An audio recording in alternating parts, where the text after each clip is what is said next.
Hello दोस्तों, नमस्कार। आप लोग ऑल इंडिया स्टडी में स्वागत है।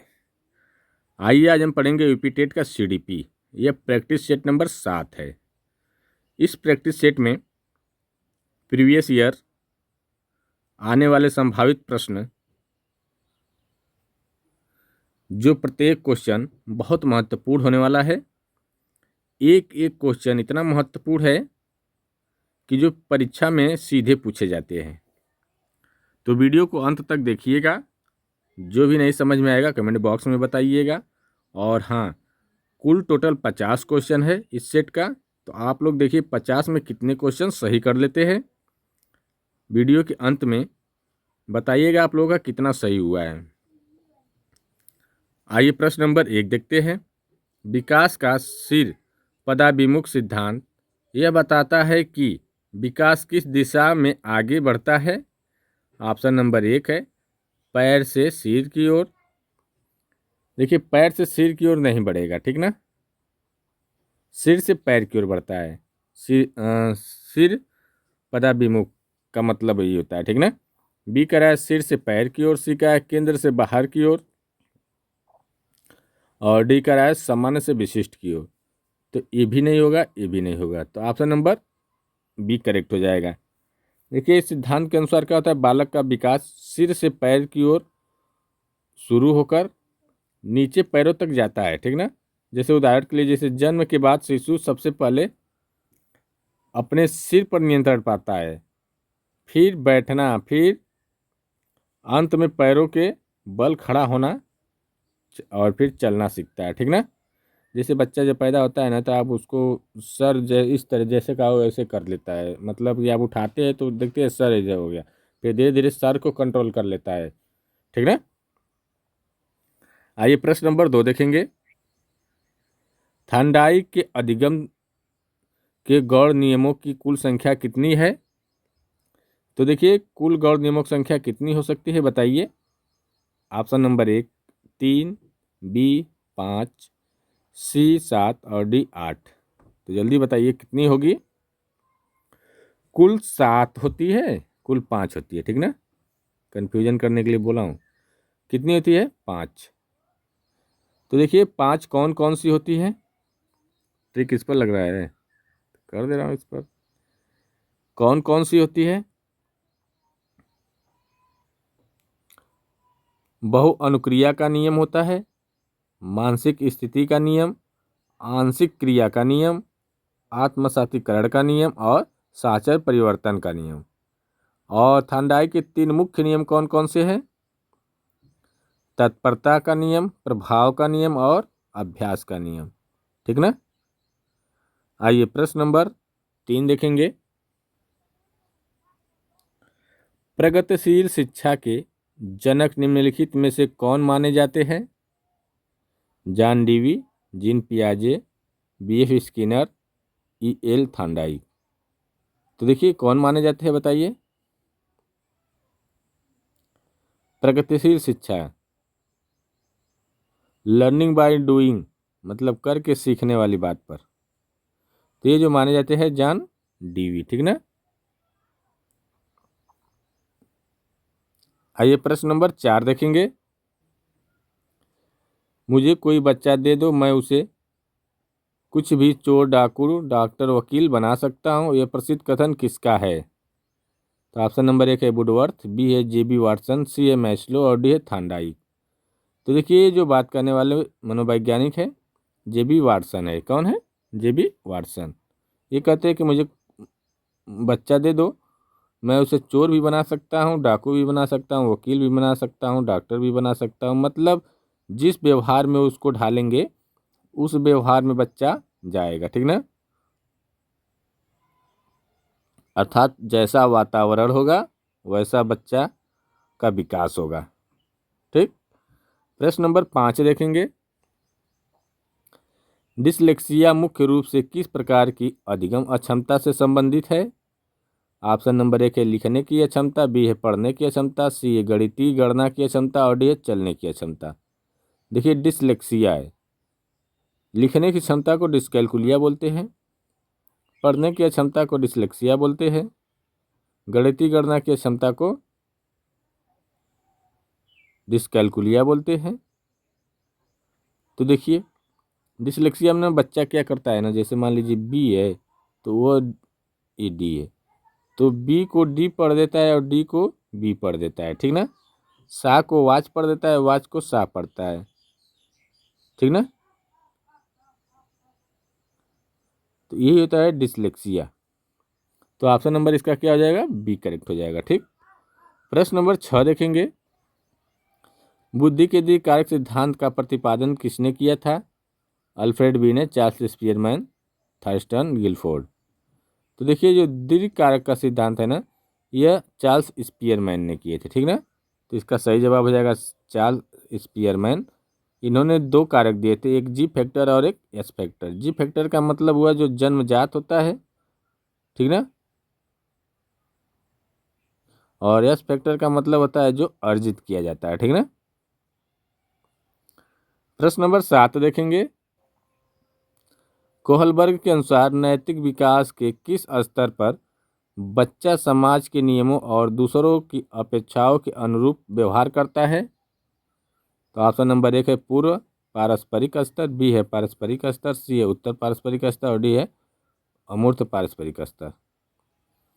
तो देखिए ये कौन सा स्तर होता है जो 10 से 13 वर्ष की उम्र का होता है। इसमें बच्चा समझने लगता है कि समाज को सुचारू रूप से चलाने के लिए नियमों का पालन करना जरूरी होता है। इसमें अच्छा लड़का या अच्छी लड़की अनुकूलन और कानून व्यवस्था अनुकूलन शामिल होता है इसमें। मतलब जैसे अच्छा लड़का है, अच्छी लड़की है, कानून की व्यवस्था क्या है, उस सब शामिल होने लगता है। उसके अनुसार बच्चा नियम का पालन करने लगता है। तो ये किस में करता है, पारस्परिक अवस्था में, ठीक ना। ये प्रश्न नंबर 8 देखेंगे, पियाजे के संज्ञानात्मक विकास सिद्धांत में स्कीमा का अर्थ क्या है। तो ऑप्शन नंबर 1 है बच्चे द्वारा सीखी गई कोई शारीरिक गतिविधि, बी है मानसिक संरचनाओं का संगठित पैकेट या ज्ञान का ढांचा, सी करा एक प्रकार का संज्ञानात्मक व्यवहार और डी करा माता पिता से प्राप्त होने वाले जीन। तो देखिए स्कीमा का मतलब होता है ना दिमाग में एकत्रित करना, ठीक ना। किसी चीज को दिमाग में क्या कर लेना, एकत्रित कर लेना, उसको बैठा लेना। तो इसका सही जवाब क्या हो जाएगा, ऑप्शन नंबर बी हो जाएगा, ठीक ना। प्रश्न नंबर 9 देखेंगे, प्रयोजना विधि के प्रमुख प्रतिपादक कौन है जो जॉन डीवी के शिष्य थे। तो किलपैट्रिक, आर्मस्ट्रांग, सुकरात, फ्रावेल। तो देखिए जो जॉन डीवी के शिष्य थे कौन थे,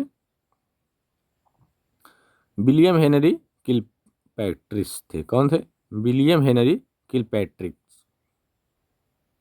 देखिए जॉन डीवी जो थे यह व्यवहार के दर्शन को आगे बढ़ाते हुए प्रोजेक्ट विधि का विकास किया था, ठीक ना।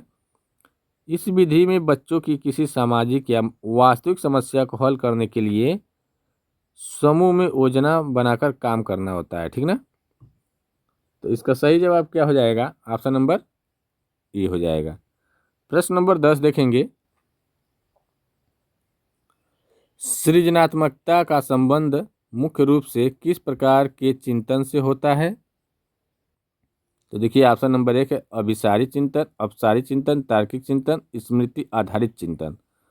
तो देखिए जो सृजनात्मकता का जो संबंध होता है मुख्य रूप से किससे होता है।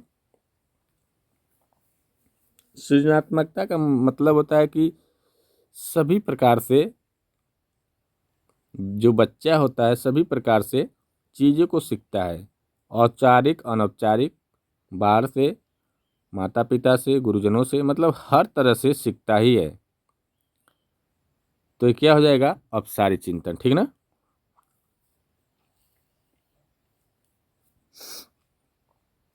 स्वतंत्र खोजता है, समाधान खोजता है, ठीक ना। प्रश्न नंबर 11 देखेंगे, वाइगोस्की के अनुसार वह क्षेत्र जो बच्चे के स्वयं के वास्तविक विकास और किसी वयस्क की मदद से होने वाले संभावित विकास के बीच का अंतर होता है क्या कहलाता है। कह रहा है वह क्षेत्र जो बच्चे के स्वयं के वास्तविक विकास और किसी वयस्क की मदद से होने वाले संभावित विकास के बीच का अंतर। ठीक है, ऑप्शन नंबर ए मचान या पाड़, बी है सम्मिलित विकास का क्षेत्र जिसको बोलते हैं ZPD zone of proximal development, C है आत्म केंद्रीकरण और डी है स्कीमा। तो देखिए जब किसी की मदद से सीखा जाएगा ना, बच्चा सीखता है अस्थायी रूप से, तो हो जाएगा सम्मिलित विकास का क्षेत्र जेडपीडी। ठीक ना, जेडपीडी वह दायरा होता है जहां बच्चा कोई काम खुद तो नहीं कर पा रहा है, लेकिन यदि किसी बड़े या शिक्षक की थोड़ी सी मदद मिल जाए तो वह उसे आसानी से कर लेता है।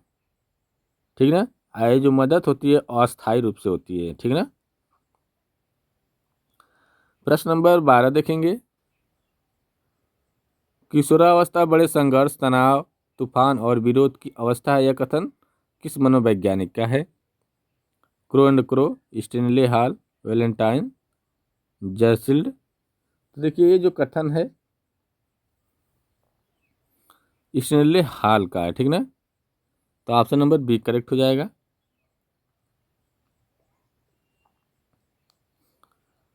प्रश्न नंबर अगला देखेंगे,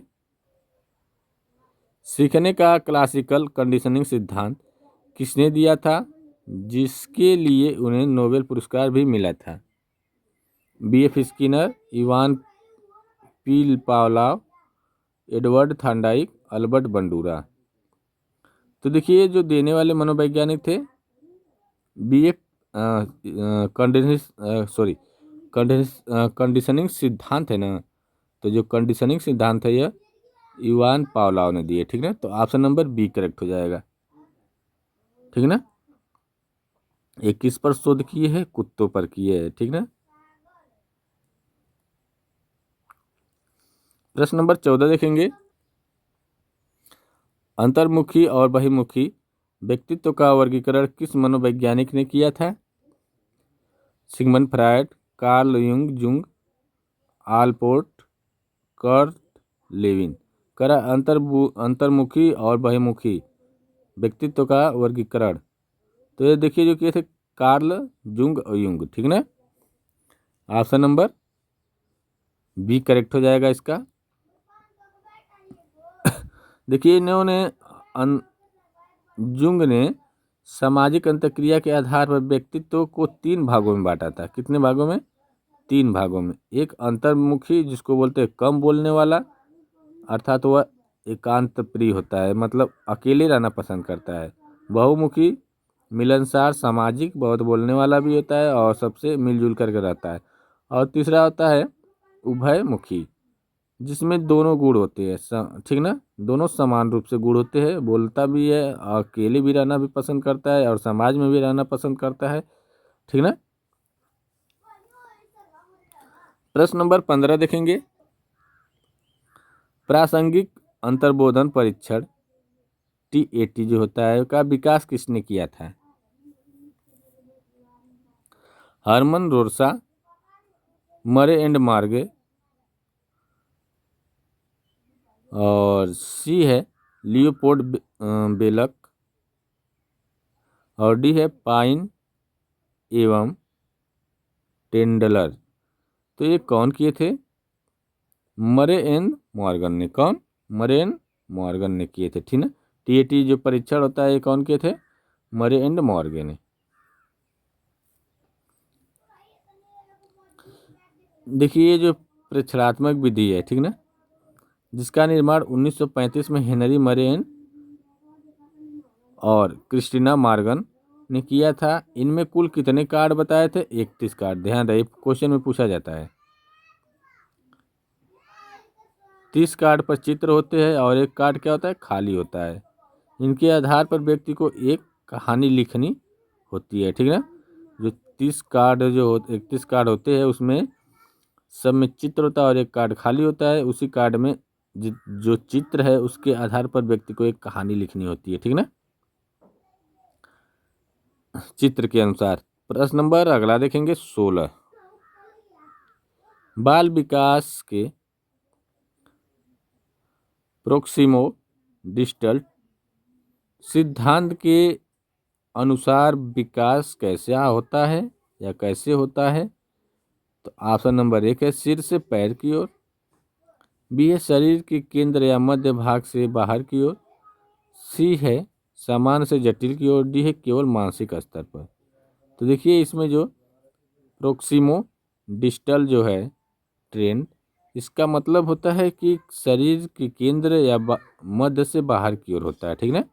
तो ऑप्शन नंबर बी करेक्ट हो जाएगा इसका। इसे बोलते हैं निकट दूर सिद्धांत।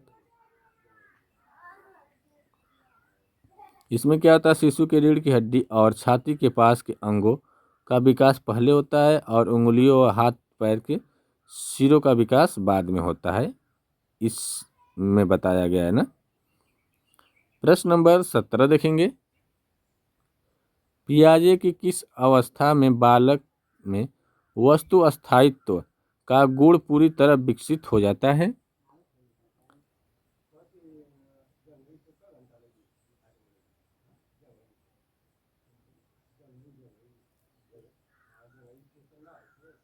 ऑप्शन नंबर 1 है संवेदी पेशी अवस्था, पूर्व संक्रियात्मक अवस्था, मूर्त संक्रियात्मक अवस्था, औपचारिक संक्रियात्मक अवस्था। तो देखिए कह रहा है पियाजे की किस अवस्था में बालक में अस्थायित्व गुण विकसित होता है। तो ये जो अस्थायित्व होता है संवेदी पेशी अवस्था में, ठीक ना। ये जो जन्म से 2 वर्ष की अवस्था होती है और लगभग 18 से 24 महीने में वाली, जन्म से 2 वर्ष जो होती है उसमें 18 से 24 महीना आता है ना, तो वही 18 से 24 महीनों वाला ना बता रहा है कि इसमें बच्चा क्या करना है। उसमें यह समझ आ जाती है कि वह किसी वस्तु उनकी आंखों के सामने नहीं है, तो जैसे छिपाई गई ये गेंद है, ठीक ना, तब भी उसका अस्तित्व दुनिया में बना हुआ है और उसे खोजने की कोशिश करता है, ठीक।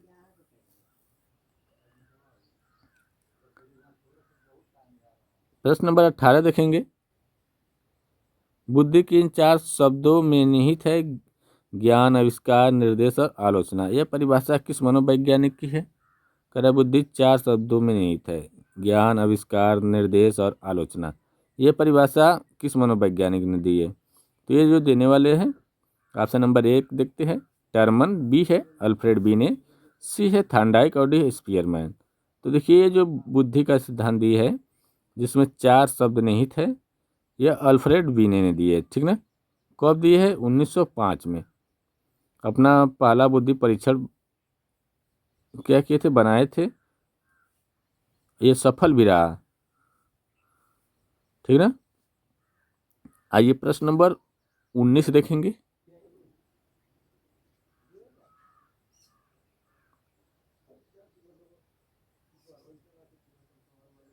राष्ट्रीय पाठचर्या की रूपरेखा एनसीएफ 2005 के अनुसार कक्षा में शिक्षक की भूमिका किस प्रकार की होनी चाहिए? तो ऑप्शन नंबर 1 है अध्ययन अधिनायकवादी, बी है सुगमकर्ता, सी है केवल व्याख्यान देने वाले और डी है कठोर प्रशासक। तो ये देखिए जो होनी चाहिए सुगम कर्ता या सुविधादाता। तो ऑप्शन नंबर बी करेक्ट हो जाएगा इसका। देखिए एनसीएफ 2005 स्पष्ट करता है कि ज्ञान शिक्षक द्वारा बच्चे के दिमाग में जबरदस्ती नहीं भरा जा सकता है, ठीक ना। शिक्षक का काम केवल ऐसे वातावरण और साधन में उपलब्ध कराना है जिससे बच्चा खुद सक्रिय होकर के ज्ञान का सृजन कर सके, ठीक ना। प्रश्न नंबर 20 देखेंगे। प्रतियोगिता और पुरस्कार का उपयोग करके बच्चे या बच्चों से काम कराना प्रेरणा के किस रूप को दर्शाता है? तो ऑप्शन नंबर 1 है आंतरिक अभिप्रेरणा, बी है बाह्य अभिप्रेरणा, सी है स्वाभाविक अभिप्रेरणा और डी है मनो शारीरिक अभिप्रेरणा। करें प्रतियोगिता और पुरस्कार का उपयोग करके, तो देखिए जो दिखाएगा बाह्य अभिप्रेरणा, ठीक ना। तो ऑप्शन नंबर बी करेक्ट हो जाएगा। जब बच्चा किसी कार्य को अपने अंतरात्मा की खुशी या रुचि से नहीं करता है तो उसको ये लगता है कि बाहरी इनाम, अंक और प्रशंसा या सजा से बचने के लिए काम करता है, उसे बाह्य अभिप्रेरणा कहा जाता है, ठीक ना। प्रश्न नंबर 21 है, मैकडूगल के अनुसार मानव व्यवहार को संचालित करने वाली मूल प्रवृत्तियों की कुल संख्या कितनी है? तो ऑप्शन नंबर 1 है 10, बी है 12, सी है 14 और डी है 16। तो देखिए कुल मूल प्रवृत्तियां जो है 14 हो जाएगी, ठीक ना। तो ऑप्शन नंबर सी करेक्ट हो जाएगा। प्रश्न नंबर 22 है, बालक के हाथ पैर और आंखें उसके प्रारंभिक गुरु या शिक्षक है। इन्हीं के द्वारा वह 3 वर्ष की आयु तक सोचता और समझता है। यह कथन किसका है? तो देखिए ऑप्शन नंबर 1 है प्लेटो का, बी है रूसो का, सी है लॉक का और डी है कमेनियम का। तो देखिए ये जो है कमेनियस, ठीक ना, सॉरी। तो ये बात कहने वाले मनोवैज्ञानिक है रूसो। रूसो कहते हैं कि जो बालक के हाथ पैर और आंखें जो है उसका वह प्रारंभिक गुरु है, क्योंकि वह 3 वर्ष तक आयु तक यह सोचता है, उसी से सोचता है और समझता है, ठीक ना। प्रश्न नंबर 23 देखेंगे, पंगुता या चलने फिरने में अक्षम बच्चों को शिक्षा की मुख्य धारा में शामिल करना किस प्रकार की शिक्षा का मुख्य उद्देश्य है? तो ऑप्शन नंबर 1 है विशेष शिक्षा, बी एकीकृत शिक्षा और सी है समावेशी शिक्षा और डी है पृथक शिक्षा। तो देखिए जो है समावेशी शिक्षा का, ठीक ना।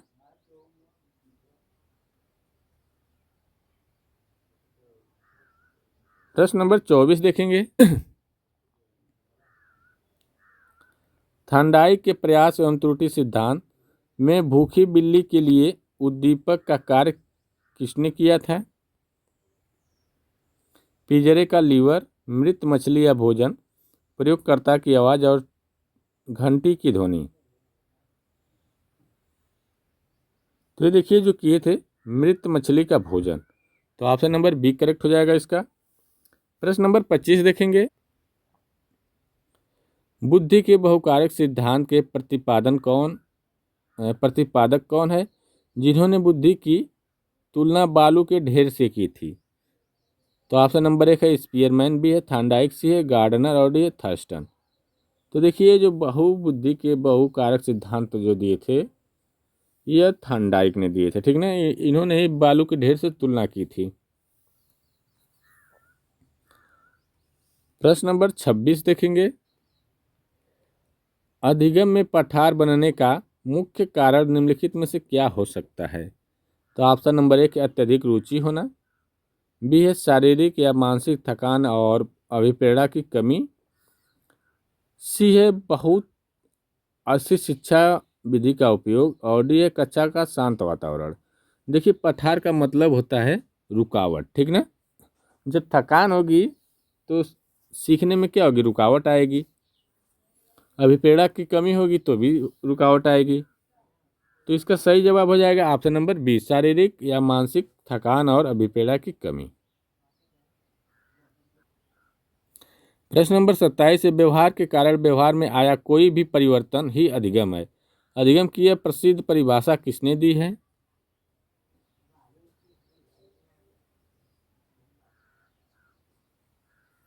ऑप्शन नंबर 1 है स्किनर, बी है गिलफोर्ड, सी है वुडवर्थ और डी है क्रो। तो देखिए ये जो परिभाषा देने वाले मनोवैज्ञानिक है गिलफोर्ड है। गिलफोर्ड साहब कहे कि व्यवहार के कारण व्यवहार में आया परिवर्तन ही अधिगम है, ठीक ना। जैसे जब एक व्यक्ति का व्यवहार दूसरे व्यक्ति के व्यवहार को प्रभावित करता है और उसके कारण सामने वाले के व्यवहार में अस्थायी बदलाव आता है तो उसे ही सीखना या अधिगम कहते हैं। प्रश्न नंबर 27 देखेंगे, हो गया 28 देखेंगे, बाल विकास के किस अवस्था को टोली या समूह की आयु कहा जाता है?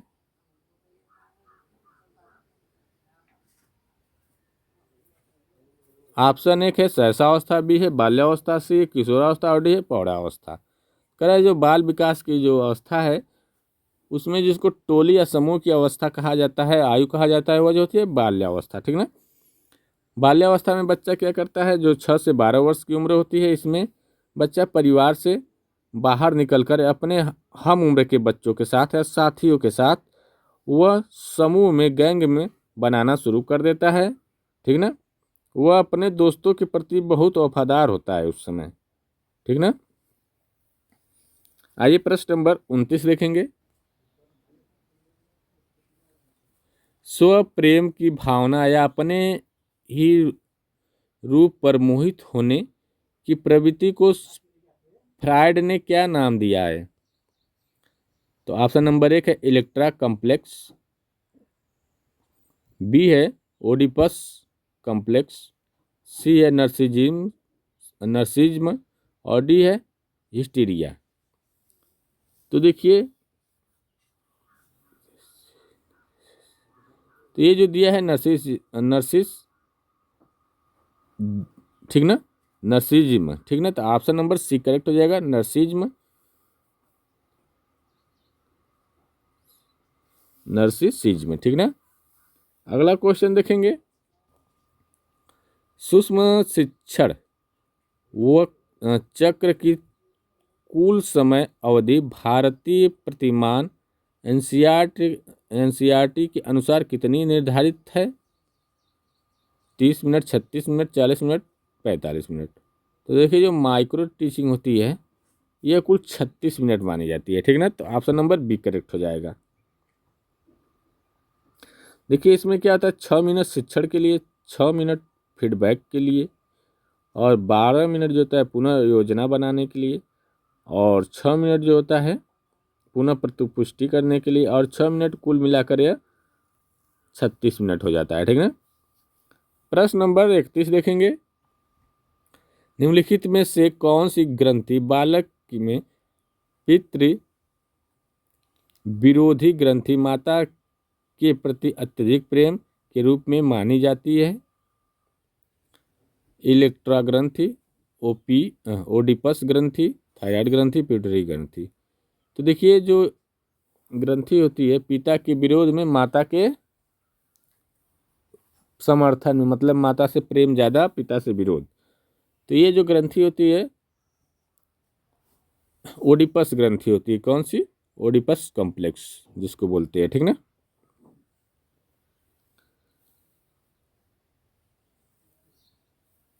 और देखिए, जो पिता से प्रेम की बात होती है और माता से विरोध वाली, उस ग्रंथि को क्या बोलते हैं? इलेक्ट्रा ग्रंथि, ठीक ना। प्रश्न नंबर 32 देखेंगे।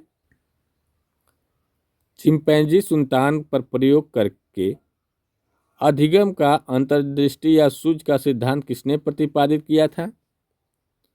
कोफका, बी है वोल्फगैंग कोहलर, सी है वर्दाइमर और डी है स्किनर। तो जो चिंपांजी बंदर पर प्रयोग किए थे वो कोहलर ने किए थे, ठीक है। तो ऑप्शन नंबर बी करेक्ट हो जाएगा। किनारी द्वीप पर जाकर के किए थे, ठीक ना, ये ध्यान रहे। इन्होंने बताया था कि जो समझ होती है वो अचानक आती है, जिसको इनसाइट लर्निंग भी कहते हैं, ठीक ना। प्रश्न नंबर 33 देखेंगे। एक बालक जो गणित में बहुत कमजोर है परीक्षा में फेल होने पर कहता है कि paper he out of syllabus था या टीचर ने अच्छा नहीं पढ़ाया। यह किस प्रकार की रचनात्मक युक्ति है? दमन, प्रक्षेपण और सी है विस्थापन और डी है प्रतिगमन। तो देखिए, जो है कह रहता है कि आउट ऑफ सिलेबस है। जब फेल हो जाता है तो कहता है पेपर जो आउट ऑफ सिलेबस आया था या चाहे बच्चा सही टीचर सही से नहीं पढ़ाए थे, ठीक ना। तो यह बात जो है अभी अच्छा के लिए करा है कि कोई कुछ बोले ना, ठीक ना। तो यह प्रक्षेपण या औचित्य स्थापन विधि है, ठीक ना। तो ऑप्शन नंबर बी करेक्ट हो जाएगा। प्रश्न नंबर 34 देखेंगे। बुद्धि मापने के लिए भाटिया बैटरी क्रियात्मक परीक्षण में कुल कितने उप परीक्षण शामिल हैं? 3, 5, 8, 10। तो देखिए कुल जो परीक्षण है इसमें टोटल 5 है। कितने हैं? 5 है। ठीक ना। डॉक्टर चंद्रमोहन भाटिया द्वारा निर्मित किया गया था। इसमें कुल 5 उपनिरीक्षण परीक्षण है। कौन कौन से है? को ऑफ डिजाइन, को का ब्लॉक डिजाइन, अलेक्जेंडर का पास अलोग, पैटर्न ड्राइंग, तत्काल स्मृति परीक्षण और चित्र निर्माण परीक्षण। ठीक ना। मोहनचंद भाटिया द्वारा 1953 में निर्मित किया गया था। प्रश्न नंबर 35 देखेंगे। संवेग व्यक्ति की उत्तेजित दशा है, यह कथन किस मनोवैज्ञानिक का है? पियाजे, वुडवर्थ, जर्सिल्ड, वैलेंटाइन। तो संवेग व्यक्ति की उत्तेजित दशा है, तो ये कौन बोले थे? वुडवर्थ ने। ठीक ना। तो ऑप्शन नंबर बी करेक्ट हो जाएगा। प्रश्न नंबर 36 देखेंगे। बालकों में नैतिकता का अभाव मुख्य रूप से किस अवस्था में पाया जाता है? सहसावस्था, पूर्व बालावस्था, उत्तर बालावस्था, किशोरावस्था। तो देखिए ये जो पाया जाता है सहसावस्था में। ठीक है ना। तो ऑप्शन नंबर ए करेक्ट हो जाएगा। देखिए जन्म से लेकर के 3 ऐसे 4 वर्ष तक कि शिशु को समाज के नियमों सही या गलत या पाप पूर्ण का कोई ज्ञान नहीं होता है। ठीक ना। प्रश्न नंबर 37 देखेंगे। बाल अंतर्बोध परीक्षण का निर्माण किसने किया था, जो 3 से 10 वर्ष के बच्चों के लिए उपयोगी है? मरे, लियो पोर्ड बेलक, रोर्सा टर्मन। तो देखिए जो किए थे लियोपोल्ड बेकल ने। ऑप्शन नंबर बी करेक्ट हो जाएगा इसका। इसमें 10 कार्ड है। ठीक ना। इसमें कितने कार्ड है? 10 कार्डों की संख्या है। 10 कार्डों में क्या है? चित्र, जानवरों के चित्र बने हुए हैं। बच्चे उसे देखकर अपने मन के भाव और व्यक्ति को प्रकट करते हैं। ठीक ना। प्रश्न नंबर 38 देखेंगे। पुनर्बलन का सिद्धांत या विविध व्यवहार सिद्धांत का प्रतिपादन किसने किया था? B.F. Skinner, C.L. हल, E.L. थॉर्नडाइक और कर्ट लेविन।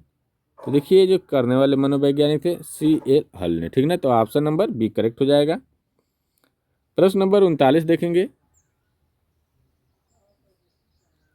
निम्नलिखित में से कौन सा कारक बालक के विकास को प्रभावित करने वाला आंतरिक कारक है?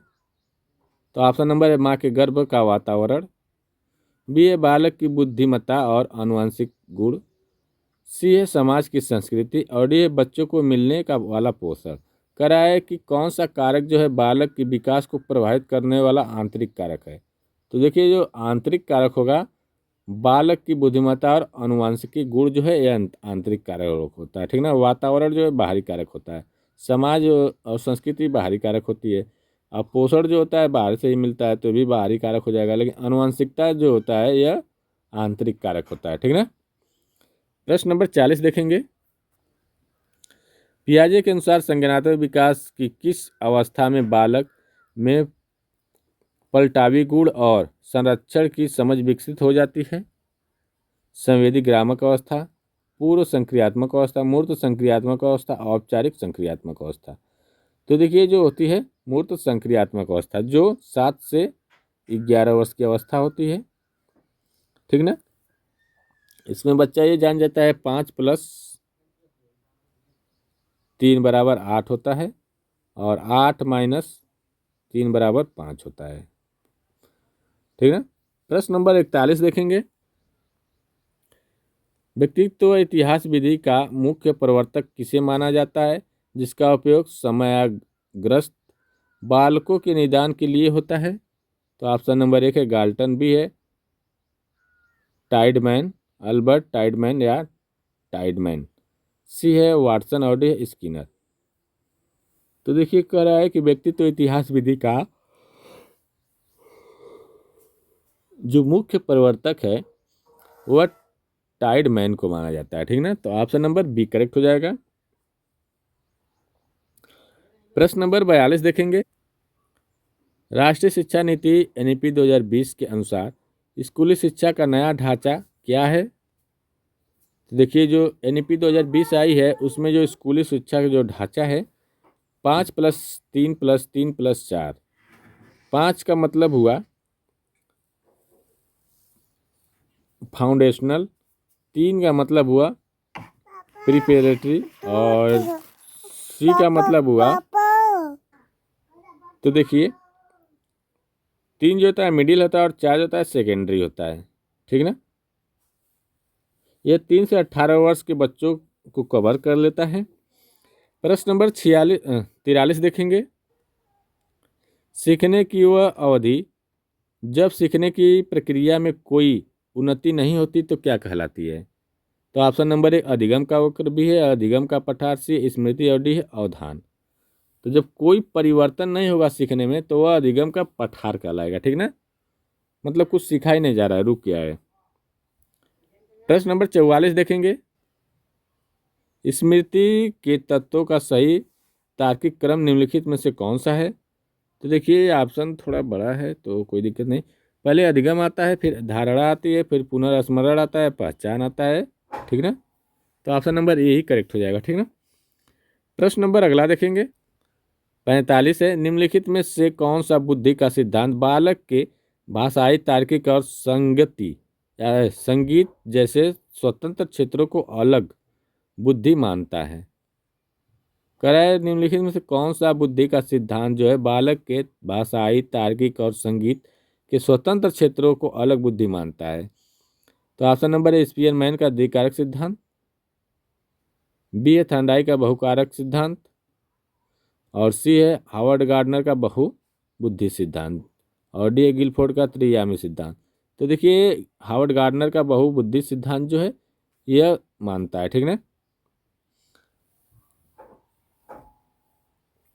इन्होंने बताए थे 8 अलग अलग प्रकार की बुद्धियाँ का समूह होता है जो मस्तिष्क में स्वतंत्र रूप से काम करती है, जैसे भाषाई, तार्किक, गणितीय, संगीतात्मक, शारीरिक गति, ठीक ना। प्रश्न नंबर 46 देखेंगे। बुद्धि लब्धि ज्ञात करने का सही सूत्र निम्नलिखित में से कौन सा है? तो देखिए इसको हम काटते हैं और बस उत्तर बता देते हैं, ठीक ना। देखिए जो होता है मानसिक आयु, मानसिक आयु जिसको यमे बोलते हैं, गुणे वास्तविक आयु,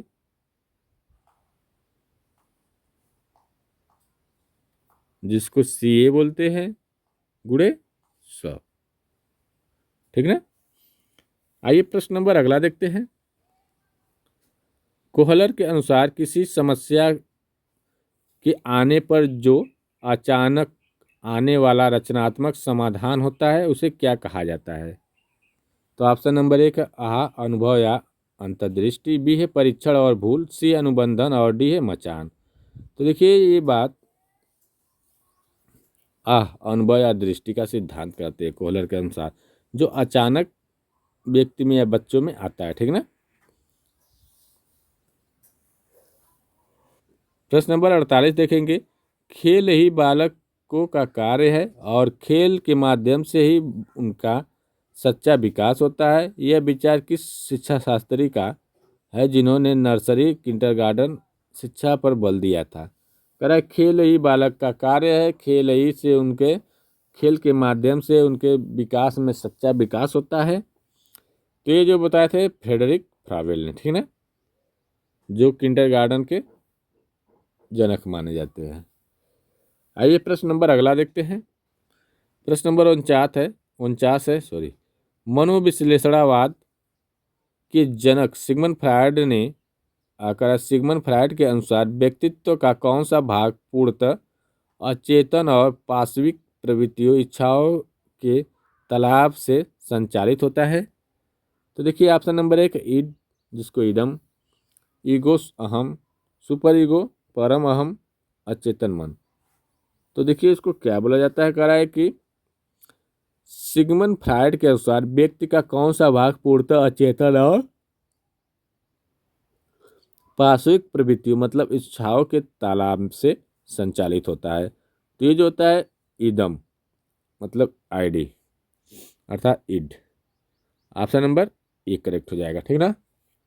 प्रश्न नंबर आज का अंतिम देखेंगे 50वां। अधिगम के क्षेत्रीय सिद्धांत का प्रतिपादन किसने किया था जिसमें लाइफ, स्पेस और वेक्टर जैसे शब्दों का प्रयोग हुआ है?